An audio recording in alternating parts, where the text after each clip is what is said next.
पर्व के हमने बहुत सुंदर ही लीलाएं का वर्णन भी किया था, कहानी भी देखा था, आप सभी को दिखाया भी था। एक बार फिर से उसको रिपीट कर लेते हैं, है ना, जो हमने डिस्कशन किया। हम्म, तो आपके सामने स्क्रीन, अच्छा अभी शेयर नहीं हुआ है, ठीक है, एक मिनट, मैं स्क्रीन शेयर कर देता हूँ आप सभी के सामने।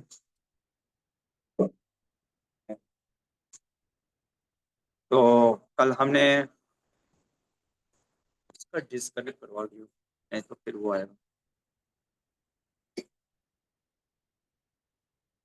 हरे कृष्णा। तो स्क्रीन आपके सामने है और ये चैप्टर 3 है। चैप्टर 3, इसका नाम है पौष्य पर्व। राजा पौष्य का कल कहानी हम देखे थे, पौष्य पर्व, है ना। आपके स्क्रीन में भी दिख रहा होगा कि राजा पौष्य और ये जो है उत्तंक, है ना, ये उत्तंक हो गए और ये हो गए हमारे राजा पौष्य। कुछ एआई से जनरेट करने का प्रयास हुआ है चलेगा। अच्छा, एक कहानी मैंने इसके अंदर बताना भूल गया, पर मैंने सोचा कि बताऊं कि ना बताऊं, लेकिन बड़ा अच्छा रोचक कथा था, है ना। तो जब राजा पौष्य के पास पहुंचे थे उत्तंक कुंडल लेने के लिए ना, हमने देखा था कि गुरु माँ ने कहा था कि जा करके क्या लेकर के आना, कुंडल लेके आना, है ना। तो कुंडल, तो हमने देखा था कुंडल के लिए गए थे कहाँ, ये महाराजा पौष्य के पास। कौन? हमारे उत्तंक ऋषि, है ना। तो उस समय हुआ क्या कि जब वो उत्तंक अंदर गए और फिर कहानी हमने बताया था कि उनको, उन्होंने बोला राजा पौष्य ने कि जा करके आप महारानी से खुद ही मांग लो। महारानी को देखने गए तो महारानी अंदर थी नहीं। फिर राजा पौष्य ने कहा कि जो झूठा होता है, झूठा इन द सेंस जो पवित्र नहीं है, वो मेरी स्त्री को नहीं देख पाएगा। बहुत ही मतलब दिव्य थी वो महारानी भी। तो फिर इसको याद आया, मैं कहाँ झूठा, मतलब इन द सेंस मैं अपवित्र कैसे हुआ। तो याद आया कि उसने, हमने कहा दिखा था कि कल बैल का जो गोबर था उसने खाया था, और बैल का गोबर खाने के कारण उसने खड़े खड़े ही आचमन किया था। तो खड़े होकर के आचमन जो है वो आपको शुद्ध नहीं करता है ना। तो कैसे आचमन करना चाहिए? आसन पे बैठ करके आचमन करना चाहिए। तो फिर उसने आचमन वैसे बैठ करके किया, शुद्ध हुआ। तब महारानी से कुंडल की बात होती है और कुंडल ले ले तो महारानी दे देती है, लेकिन कहती है तक्षक जो है ना, उससे बच के रहना, है ना। अच्छा, ये तक्षक जो है, जैसे ये आप देख रहे हो स्क्रीन में, ये तक्षक है। आपको कोई उड़ रहा है सांप? हाँ, ये उड़ता हुआ सांप है, ये नाग है। अलग अलग प्रकार के नाग होते हैं, ये उड़ता हुआ नाग है तक्षक। इसकी कहानी पढ़ेंगे बहुत। तो ये कहानी मैंने नहीं बताई, लेकिन ये भी कहानी बहुत जरूरी है अब जो मैं बताने जा रहा हूँ। तो राजा पौष्य ने क्या कहा, किसको? हमारे उत्तंक को कि अभी आप निकलिएगा, थोड़ा सा भोजन करके आइए, भोजन कर लीजिए। भोजन दिया, तो भोजन जो था वो ठंडा था। अभी जैसे हम कई बार सोचते हैं ना कि हाँ इनको अच्छे से, देखो राजा की चेतना अच्छा था कि उनको सर्व करना चाहते थे इनको, उत्तंक ऋषि को। और कई बार ऐसा नहीं होता है कि हमारे मन में कुछ चीजें रहता है कि हाँ नहीं नहीं ये चीज हो, अच्छा ही होगा। हुआ क्या, उत्तंग ऋषि को जो भोजन मिला वो भोजन ठंडा था और साथ ही साथ उसमें बाल पड़े थे। तो उत्तंग ने बोला कि राजा, ये भोजन ठंडा मुझे दिया और ऊपर से बाल पड़े हुए हैं, तो जाओ मैं तुम्हें श्राप देता हूं। क्या श्राप देता हूं? तुम अंधे हो जाओगे, है ना। महाभारत में बहुत से पर्वों में ये आती है कथा, ये 3रे अध्याय में। मैं रीड करता हूँ, बहुत सुंदर चीज बोलते हैं। कहते हैं मेरा समय तो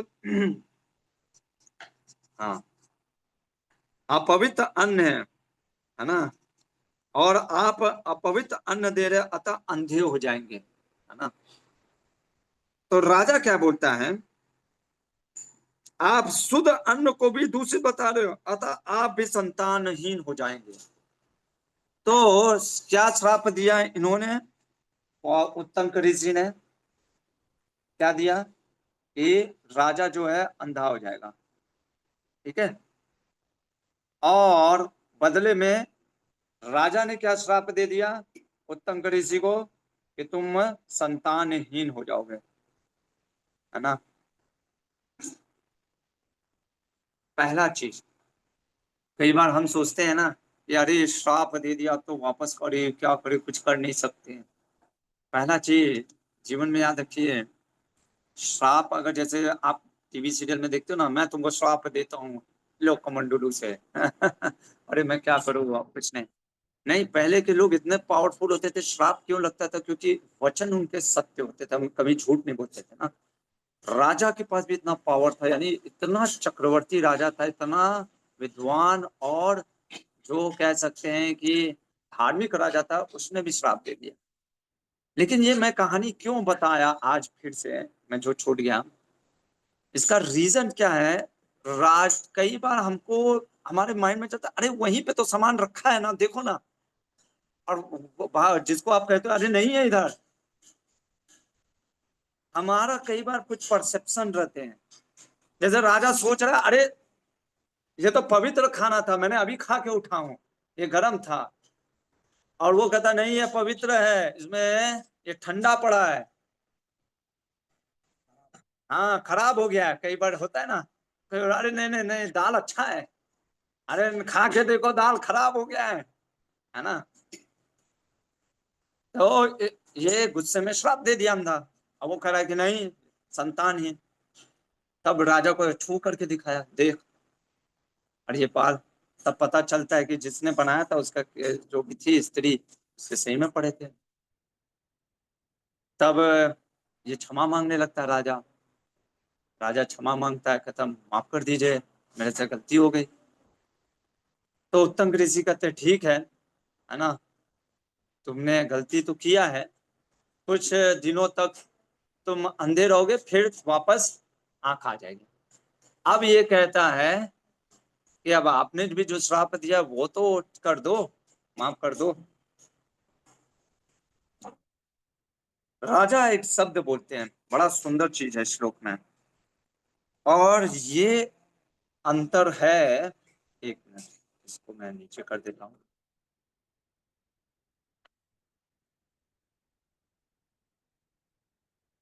राजा एक बात बोलते हैं, क्या बोलते हैं, राजा कहते हैं कि ब्राह्मण और क्षत्रिय का नेचर अलग होता है ना।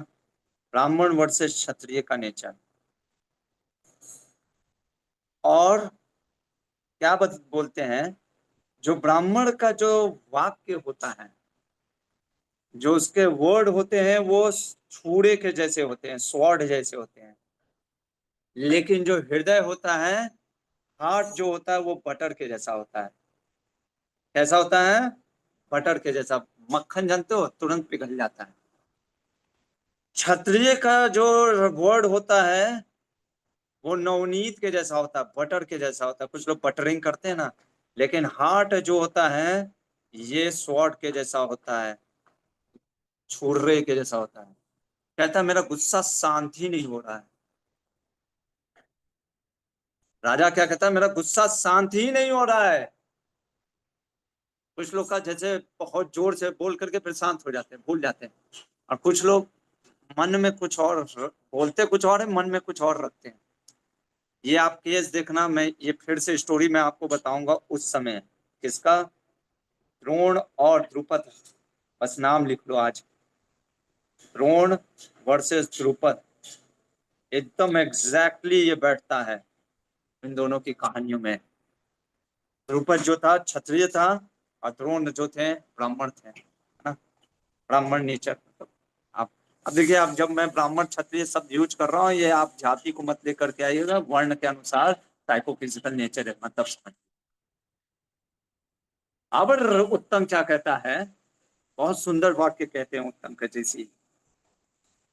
उत्तम ऋषि कहते हैं, आपने अन्न की अपवित्रता देखे बिना, है ना, मुझसे क्षमा के लिए अनुनय विज्ञ किया है, किंतु पहले आपने कहा था, नहीं सॉरी यहाँ पे नहीं,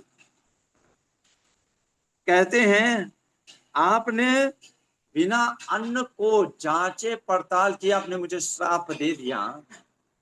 चूंकि आपका यह श्राप नहीं लगेगा। क्यों नहीं लगेगा? क्योंकि मैं दोष से रहित हूं। आप बात समझे? यानी कहने का अर्थ है, श्राप भी तब लगेगा जब आपने सही में वो घटना की है। कुछ लोग कहते हैं ना कि मैं तुमको श्राप देता हूँ, जाओ तुम्हारे मुंह में कीड़े पड़े, ये ऐसे ऐसे गालियां देते हैं। नहीं लगेगा। कई बार भक्त बोलते ना, प्रभु जी क्या उन्होंने ऐसे श्राप दे दिया, है ना? नहीं, अगर आप पवित्र हैं तो आपके ऊपर वो श्राप नहीं लगा। उत्तम कहते मुझे नहीं लगेगा। ये चीज मैं बताना चाहता था। खैर, फिर आपको पता है उत्तंक निकलता है और तक्षक किस तरीके से बिल में घुस जाता है ना? बिल में घुसने के कारण वो जो तक्षक होता है, हमने ये देखा था, तक्षक जो है कुंडल को चोरी कर लिया। कुंडल को चोरी करने के बाद, कुंडल चोरी करने के बाद जो क्या किया, बिल में घुस करके नागलोक चला गया।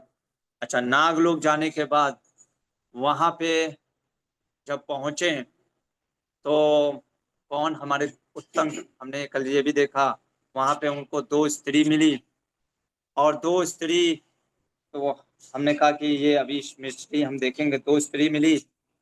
फिर उसके बाद हमने ये भी डिस्कस किया था कि किस प्रकार से वहां पे जो करघा होता है ना, देखा करघा, कपड़ा बुनने वाला जो होता है, लूम कहते हैं, है ना? इंग्लिश में लूम कहते हैं, हिंदी में करघा। पता नहीं, हमारे तो बनारस में बनारसी साड़ी जब होता है तो हमने देखा है ना? तो वो उसमें जो व्हील होता है ऐसे घुमाते हैं, है ना? तो व्हील देखा उसने, उसमें 12 जो व्हील में, उसको क्या बोलते हैं जो लगा होता है, स्पोक, है ना? 12 स्पोक थे, है ना? और उसको घुमा रहे थे 6 बुनकर, बुनकर कहते हैं ना, 6 बुनकर थे, है ना? तो 6 कुमार, मतलब 6 कुमार घुमा रहे थे। ये डिटेल में मैं आज बता रहा हूँ, 6 कुमार घुमा रहे थे। और फिर उसके बाद एक घोड़ा देखा, और घोड़े पे बैठा पुरुष को भी देखा, ये भी हमने देखा। हाँ, और फिर हमने देखा कि सड़कों से बहुत अनुनय विनय करने के बाद भी, प्रार्थनाएं करने के बाद भी कोई आया नहीं। और फिर जब इस पुरुष की प्रार्थना उत्तंक ने की, तो पुरुष ने कहा कि तुम घोड़े के गुदा में फूंक मारो। और जैसे ही फूंक मारा गुदे में, वहां से क्या हुआ, पूरा आग का धुआं निकला। और आग के धुएं से निकलने के कारण जो सर्पों का राजा था, कहा कि क्या कारण है, आप इतना हम लोग को प्रताड़ित क्यों कर रहे, कह रहे कि मुझे कुंडल चाहिए। तो पता चलता है तक्षक ने कुंडल निकाला लिया, चोरी किया था, तो तक्षक को बोल करके कुंडल मिल जाता उत्तम। अब हमने देखा था कि उत्तंक जो हैं वो नागलोक पहुंचे थे इंद्र के वज्र के कारण। तो मैंने ये भी बताया था, जैसे आप कुएं में कूदना है तो कूद गए, धड़ाम पहुंच गए नीचे, लेकिन चढ़ने के लिए तो समय लगेगा ना। अब उत्तंक देखते हैं, अरे समय हो गया, 4 दिन बोला था महारानी, अरे गुरु माँ ने कि आ जाना, आज वो दिन हो गया, व्रत का दिन। अब मैं कैसे पहुंचूंगा नागलोक से, कहाँ जाना है ना? तो ये हमको भूलोक, भंवर कुआं नहीं, भूलोक जाना है ना? हाँ, भंवर कुआं भूलोक में ही है। तो भूलोक पहुंचना है, वो भी तक्षशिला राज्य में पहुंचना है। कैसे पहुंचूंगा?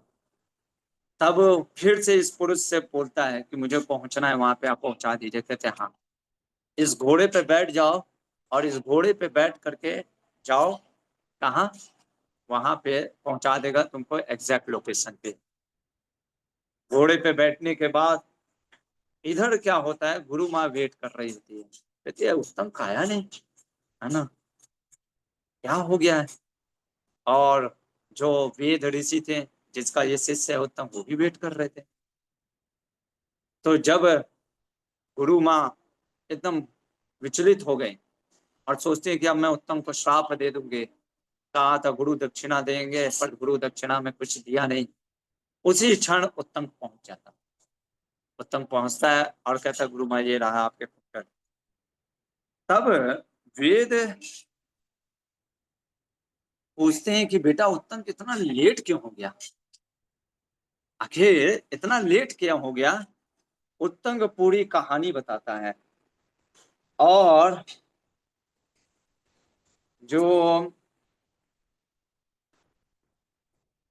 हमारे है ना, एक एक करके मैं बता रहा हूं।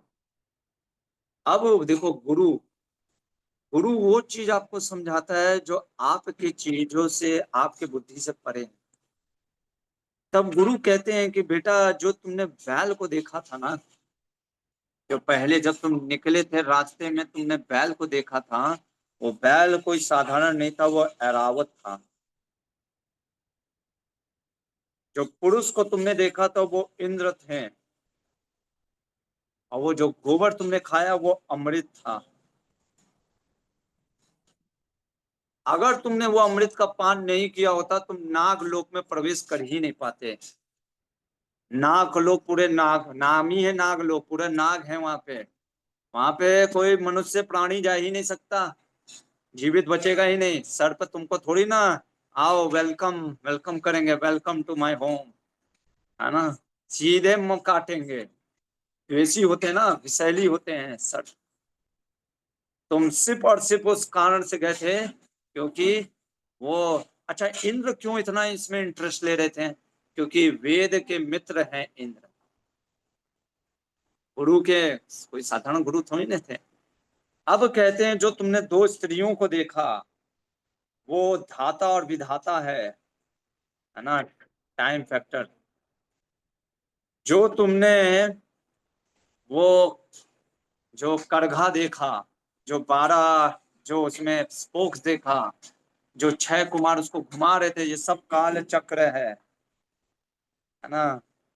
और जो तुमने सूत देखा, कपड़े कपड़े सूत से बनते ना, धागा, वो काला और सफेद, वो दिन और रात है। और 6 कुमार कौन है, 6 ऋतुएं हैं। 6 कुमार जो उसको चला रहे थे उस करघे को, वो 6 सीजन है ना।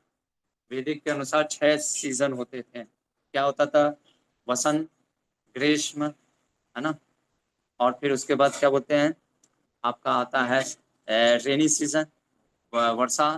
फिर आपका आता है शरद, ऑटम जिसको बोल देते हैं। फिर आपका आता है हेमंत और शिशिर। ये 6 ऋतुएं होती थी। वो 6 ऋतुएं, वो काल चक्र, आपका काल, वो समय खत्म हो रहा। जो अश्व तुमने देखा था वो कोई साधारण नहीं था, वो अग्निदेव थे, है ना, इसलिए आग निकला था। और फिर जो तुमने वो पुरुष देखा था वो फिर से इंद्र थे। इस कारण से, और ये इंद्र और देवी देवताओं की कृपा से तुम ये कुंडल आज लेकर के आ पाए। अब यहाँ पे ये क्यों उत्तम ऋषि की कहानी बताई, उसका रीजन ये है, राजा परीक्षित जो थे उनकी मृत्यु हो गई थी तक्षक के काटने से, इसी तक्षक नाग के काटने से हुआ था। और उनका जो बेटा था, कौन था राजा परीक्षित का बेटा, जन्मेजय। जन्मेजय वो हस्तिनापुर के समय राजा थे। जब उनको पता चला कि तक्षक नाग ने मेरे पिता को काट लिया, तो उनको समझ नहीं आता मैं क्या करूं। उत्तंक ऋषि ये तक्षक को जानते थे। ये तक्षशिला से निकलते हैं हस्तिनापुर, और हस्तिनापुर में जाकर के राजा जन्मेजय को कहते हैं, राजन आप सर्प यज्ञ करो। क्या यज्ञ करो, सर्प यज्ञ करोगे उससे आप इस तक्षक को मार सकोगे। आप कहोगे कि तक्षक के में इतना इंटरेस्ट उत्तंक का क्या है, डिजायर है, क्योंकि उत्तंक मुनि इस तक्षक को सबक सिखाना चाहते थे। इस मुनि को उत्तंक मुनि भी चाहते थे कि तक्षक सबक सीखे, और इसलिए राजा जन्मेजय को उन्होंने ये चीज बताया, सर्प यज्ञ। इधर जो ऋषि मुनिगण, ये कथा कौन सुना रहा है? सूत गोस्वामी जी, नैमिषारण्य के जंगल में। तो यहाँ पे तीसरा अध्याय समाप्त हुआ। चौथा अध्याय बहुत छोटा सा है, चैप्टर 4। चैप्टर 4 में स्टार्टिंग ऐसे होता है, अब एक दिन थोड़ी ना कथा चल रही थी, हर दिन कथा चल रही थी। तो आज जैसे मान लीजिए हर दिन हम लोग आ रहे हैं, आज भी, तो मान लीजिए जो मेन है हमारे सौनक ऋषि वास थे नहीं, तो अब पूछा इन्होंने, किन्होंने, हमारे सूत गोस्वामी जी ने, कि अभी बताओ कि आपको और कहानी क्या मैं बताऊं, है ना, कहानी क्या मैं बताऊं, क्या कथा सुनाऊं, क्योंकि महाभारत ग्रंथ बहुत बड़ा है, मतलब कहाँ से स्टार्ट करूं फिर से। तब ऋषि मुनियों ने कहा कि हम वेट करते हैं किसका? सौनक जी का। सौनक जी ही विद्वान हैं, और वो अभी बस जस्ट पूजा में लगे हुए, जैसे हमारे कुछ गुरुकुल के स्टूडेंट खाना बनाने में भी लगे, भगवान का भोग बनाने में। तो वेट कर लेते हैं, है ना, और हम भी वेट ही कर लेते हैं कल के लिए, है ना, क्योंकि सौनक ऋषि थे भृगु वंश के। किसके थे?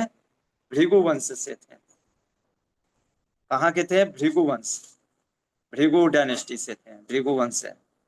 तो इसलिए सौनक ऋषि भृगु ऋषि के बारे में, भृगु वंश की कहानी अब जानना चाहते हैं। अब भृगु ऋषि की कहानी कहाँ से स्टार्ट होती है, ये कल हम चैप्टर 5 में देखेंगे। चैप्टर 4 में बस इतना ही है, छोटा सा है ना, कि सौनक ऋषि का वेट किया जा रहा है। सौनक ऋषि आए हैं। सौनक ऋषि बोलते हैं, सूत गोस्वामी जी, आप तो बहुत अपने पिता लोमहर्षण से सारे पुराणों को सुना है ना, तो मैं अपने भृगु वंश के बारे में जानना चाहता हूँ, कैसे स्टार्ट हुआ, कौन थे भृगु ऋषि, वो सब कहानी अब सूत गोस्वामी की जुबानी कल हम सुनेंगे। फिलहाल के लिए यहीं पे रुकते हैं। किसी का कोई प्रश्न है तो ठीक, नहीं तो we will stop it here. Hare Krishna प्रभु जी। यस माता जी। सादर प्रणाम प्रभु जी। उत्तम ऋषि जब नागलोक में गए थे, तो वो वापस फिर कैसे आगे नागलोक में? तो तक्षक वो घोड़े से वापस आते हैं, वो घोड़े पे बैठ करके आए। जी जी जी। हरे कृष्ण। ठीक हो, भास्कर प्रभु। यस प्रभु जी। तो ये जो आपने बोला कि प्योरिटी लेवल चेक किया जाता है कि शराब कौन दे रहा है कौन नहीं दे रहा, और जो उसको मतलब जिसने गलती नहीं की है उसको श्राप नहीं लगता है। तो प्रभु जी मतलब कि उसके लिए सिद्ध पुरुष होना ही जरूरी है कि ये प्योरिटी का लेवल चेक करके श्राप दिया जा सकता है? देखिए, आज के कलयुग में पहला चीज श्राप नहीं लग सकता है, क्योंकि श्राप लगने के लिए ट्रूथफुलनेस बहुत इंपॉर्टेंट है ना। पहला चीज महाभारत में देखेंगे, एक जगह पे आएगा, ट्रूथफुलनेस। जब तक आप सत्यवादी नहीं है, तब तक किसी के कहने से कुछ नहीं हो जाएगा, क्योंकि 10 चीज झूठ बोल रहा है दिन में, है ना, और वो अगर बोलेगा तो उसके वाणी में वो पावर नहीं है ना, वो तपस्या होना बहुत जरूरी है। प्रभुपाद जी कहते हैं ना, 12 साल अगर कोई ये करता है, क्या करता है, मंगला आरती भी अटेंड करता है लगातार, उसके पास सिद्धि आ जाता है। आप कोई भी चीज करते हो ना, सिद्धि आ जाता है।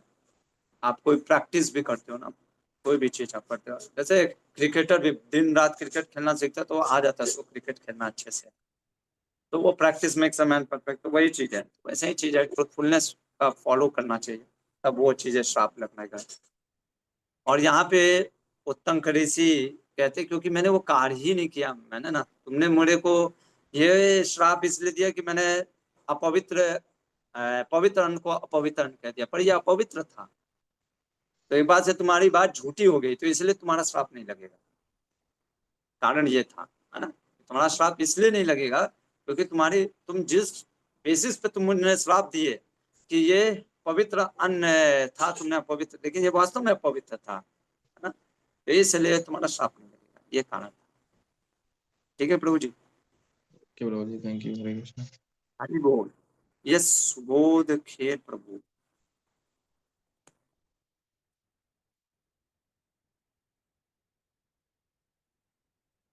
पूछिए प्रभु जी, आपने हैंड रेज किया था। ओके ठीक है, आराध्य देवी माता जी आप पूछना चाहते हैं? हरे कृष्ण प्रभु जी, प्रणाम।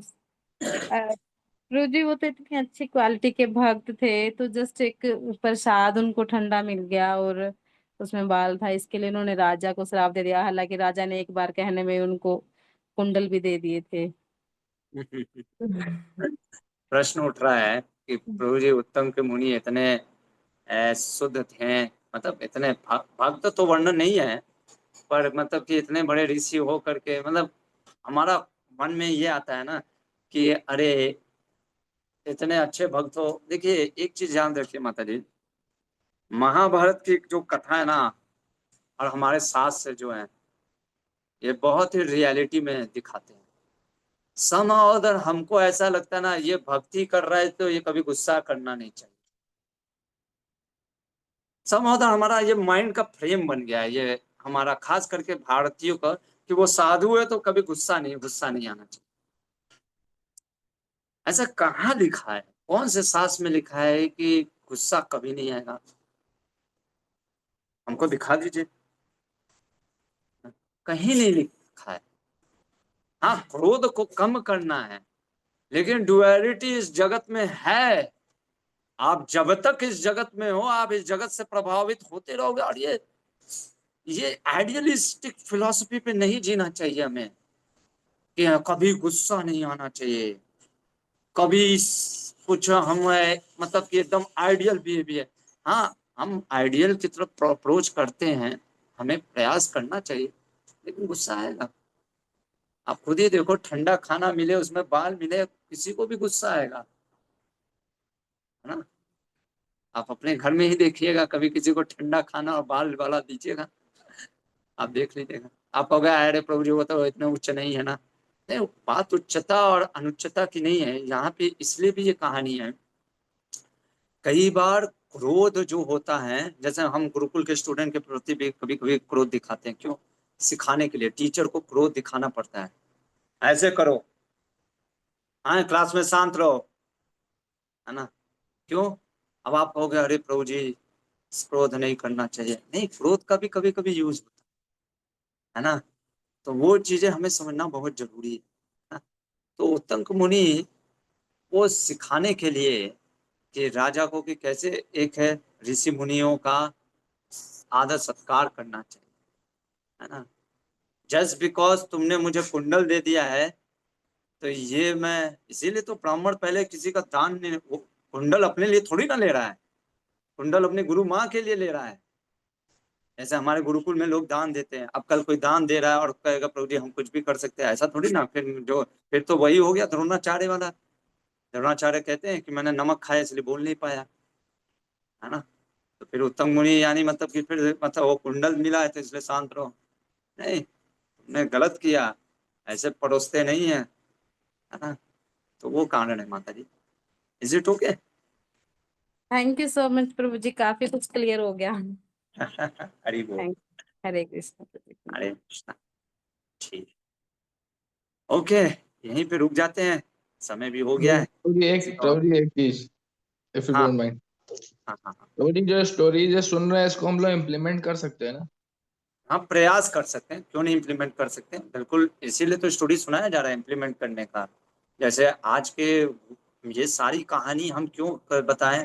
पहला चीज गुरु की, हमें गुरु के लिए जो है थोड़ा सा कष्ट लेना पड़ता है तो लेना चाहिए, है ना। आप देखो उत्तम कहाँ नाग लोक तक चला गया, मतलब हमारा कैसा होता है ना, हम गिव अप कर देते हैं। जैसे 16 माला, जैसे हमने क्या दिया गुरु को, 16 माला का वचन, सुबह उठने का प्रयास करना चाहिए।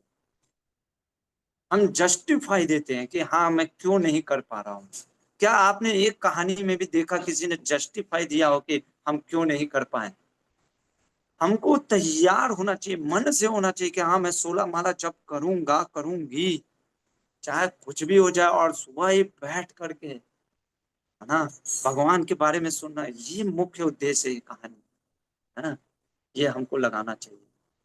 बहुत प्रैक्टिकल है। ठीक है प्रभु जी। थैंक यू प्रभु जी। अरे वो बाकी वो जो कहानी में जो डिटेल आता है वो सब वैरी करेगा, है ना। वो जरूरी नहीं है कि आपको उतना वो चीज है, आप पूछ सकते हो क्या चीज लगाना है। तो ओवरऑल हमको ये गुरु की जो कथा है, गुरु की कथा, है ना, देखो पहले ही 3rd चैप्टर में ही दे दिया गुरु का वर्णन, क्योंकि इसके बिना आगे गाड़ी बढ़ेगी ही नहीं।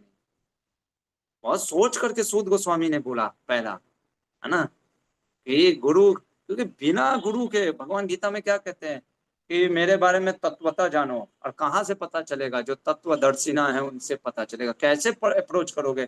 तद विधि प्रणिपाते न, प्रणिपात होकर के अप्रोच करो। परिप्रश्न न सेवया, सेवा करो गुरु की, है ना। तो यही चीज भक्ति रसामृत सिंधु में रूप गोस्वामी कहते हैं गुरु पादाश्रया। भागवत भी स्टार्ट होता है, वहां पे भी सूत गोस्वामी अपने सुखदेव गोस्वामी को स्मरण करते हैं। आप कोई भी शास्त्र ले लो, रामायण ले लो, है ना, वाल्मीकि मुनि भारद्वाज, पहला ही स्टार्टिंग ही होता है वाल्मीकि मुनि और नारद मुनि की कथा से।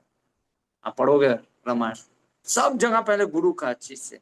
और हमारा मंगला आरती भी दिन का सुबह स्टार्टिंग ही कैसे करते हैं प्रभुपाद, देखो Prabhupada as it is, Prabhupada ने जो शास्त्रों के अनुसार दिया है हमको दिन का स्टार्ट भी कैसे करना चाहिए। वंदे गुरु श्री चरणारविंद, वंदे गुरु श्री चरणारविंदम, वंदे गुरु श्री चरणारविंदम, वंदे गुरु श्री चरणारविंदम। भगवान के इतने अनन्य भक्त हैं ये गुरुजन। भगवान कहते हैं आचार्य मो उपासना, आचार्य को मुझे समझो, ऐसे उपासना करना चाहिए, है ना। ठीक है, हरि बोल। यहीं पे रुकते हैं। ग्रंथ महाभारत ग्रंथ की जय, श्रील प्रभुपाद की।